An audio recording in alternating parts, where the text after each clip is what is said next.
এক মেয়ে হঠাৎ উঠে পড়তেই কোনো পথচারীর সাথে ধাক্কা খায় এবং তার ফোন একটি রহস্যময় সময় ফাটলে পড়ে যায়। ঠিক পরের মুহূর্তে সেই ফোন 1937 সালে এক জিদ্দি ধনী কন্যা সন্তান আর্জনের মাথার উপর পড়ে। এটা উপরে থেকে কে ফেলে দিল? আর্জন জিজ্ঞেস করলো। সে হঠাৎ চমকে উঠল। ফোনে অদ্ভুত কিছু দেখার চেষ্টা করতেই স্ক্রিন হঠাৎ ঝলমল করতে লাগলো। ভয়ে সে ফোন দূরে ফেলে দিল। বর্তমান সময়ে মেয়ে অন্য কারো ফোন নিয়ে তার নম্বরে কল করলো। 1937 সালে বসা আর্জন ফোনটি ঘুরে দেখছিল, বুঝতে পারছিল না কি করা উচিত। দ্বিতীয়বার কল এলে সে সাহস করে ফোন ধরল। দয়া করে ফোনটি ফিরিয়ে দিন, আমি পুরস্কার দেব। মেয়ের কণ্ঠ ছিল দৃঢ়। আর্জন ঠান্ডা কণ্ঠে বলল, এত চিন্তা করলে চলে আসো না। তারা দেখা করার স্থানে এলেন, কিন্তু আলাদা সময়ে থাকার কারণে একে অপরকে দেখতে পারল না। মেয়েটি ফোন চাইলে তার বাড়িতে আসতে বলল। মেয়ে যখন স্থানটি দেখলো অবাক হয়ে গেল। এটি এখন একটি প্রাচীন ভবন, যা পর্যটন স্থল। তখন সে বুঝলো তার ফোন সত্যি 1937 সালে পৌঁছে গেছে। ফোনটি সত্যি যে ইতিহাসে গেছে তা প্রমাণ করতে সে পাথরের উপর একটি চিহ্ন বানালো। আর্জনও সেই চিহ্ন তৈরি করলো এবং মেয়ের পাথরের চিহ্ন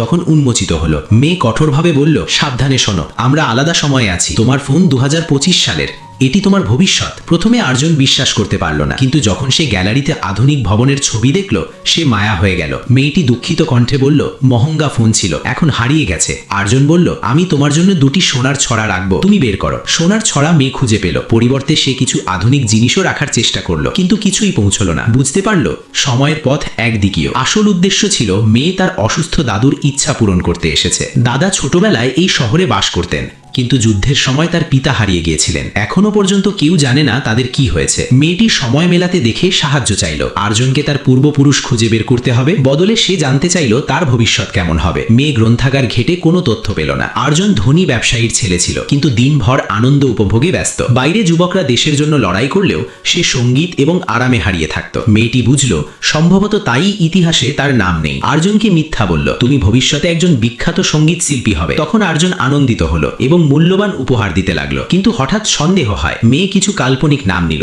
আর্জন জিজ্ঞেস করলো, এদের মধ্যে আমার গুরুকে? মেয়ে দ্রুত উত্তর দিল। আর্জন বুঝলো সে মিথ্যা বলছে।